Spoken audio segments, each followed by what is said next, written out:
Os irmãos e irmãs, sejam todos muito bem-vindos e bem-vindas. As pessoas que aqui se encontram, ainda lamentavelmente um número muito restrito devido a esse tempo que vivemos, e todas as pessoas e tantas que estão conectadas conosco, rezando conosco através das redes sociais. Mais uma vez, portanto, sejam todos muito bem-vindos e bem-vindas. Nós celebramos hoje com toda a igreja o terceiro domingo do tempo comum deste primeiro mês do ano de 2021. Hoje, a igreja convida-nos a nos converter. E com Jesus nos diz: convertei-vos e crede na boa nova. Portanto, devemos fazer o que nos diz Jesus Cristo, corrigindo e melhorando o que seja necessário. Toda ação humana está ligada ao desígnio eterno de Deus sobre nós, e com a vocação a escutar Jesus, segui-lo em tudo e para tudo, e proclamá-lo, tal como fizeram os primeiros discípulos, tal como fizeram e procuraram fazê-lo milhões de pessoas. Agora é a oportunidade de encontrar a Deus em Jesus Cristo. Agora é o tempo que Deus nos oferece para encontrar-nos com Ele, viver como seus filhos e filhas, fazer que os acontecimentos diários tenham uma carga divina que Jesus, com sua vida no tempo, lhes permitiu. Não podemos perder a oportunidade presente. Esta vida mais ou menos comprida no tempo, mas sempre curta, pois a figura deste mundo passa.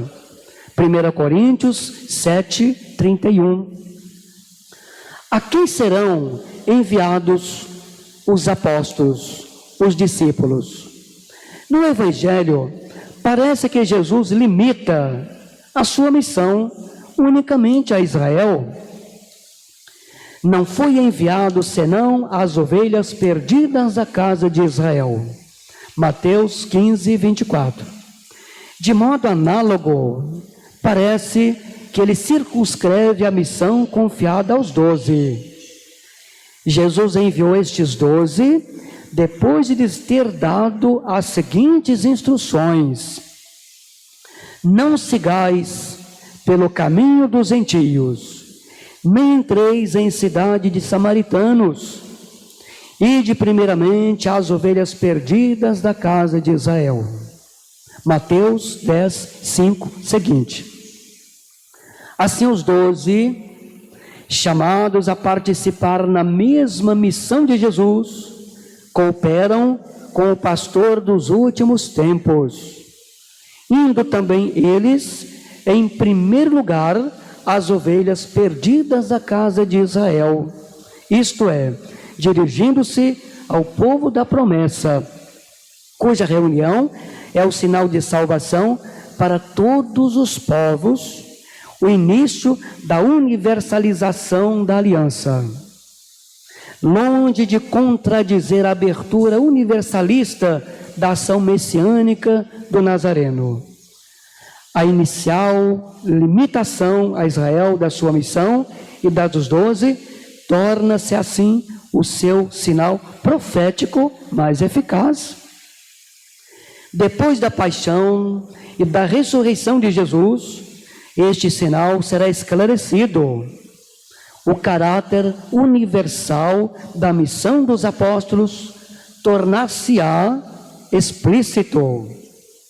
Cristo enviará os apóstolos a todo mundo. Mateus 16, 15. A todas as nações, até os confins da terra. E esta missão continua. Continua sempre o mandato do Senhor de reunir os povos na unidade do seu amor. Esta é a nossa esperança e este também é nosso mandato. Contribuir para esta universalidade para que esta verdadeira unidade na riqueza das culturas, em comunhão com nosso verdadeiro Senhor Jesus Cristo. Marcos, bem como Mateus e Lucas, narram o chamado dos primeiros discípulos às margens do mar da Galileia. O Evangelho de João narra este chamado já na ocasião do batismo de Jesus, quando alguns discípulos de João Batista se dispõem a seguir Jesus. O chamado, narrado em estilo sumário, na realidade, se faz em um clima de diálogo e conhecimento mútuo. Assim como Jesus abandonou sua rotina de vida em Nazaré, também seus discípulos abandonam seu antigo sistema de vida, não para fugirem do mundo, não para se afastarem do mundo, mas para iniciarem uma nova prática social alternativa de justiça e de paz. O Evangelho deste terceiro domingo do tempo comum apresenta dois temas intrinsecamente relacionados: o anúncio do Evangelho e o chamado dos primeiros discípulos, dos primeiros apóstolos. E a ponte entre esses dois temas é o sujeito comum, Jesus, o Cristo, Filho de Deus, como já anunciara Marcos nas primeiras palavras do seu Evangelho. Ao identificar o sujeito do anúncio, Jesus, e o conteúdo do anunciado, Evangelho de Deus, Marcos impede que ambos sejam manipulados através de uma adequação à moda do tempo ou mesmo ideologizados, perdendo a sua força provocadora.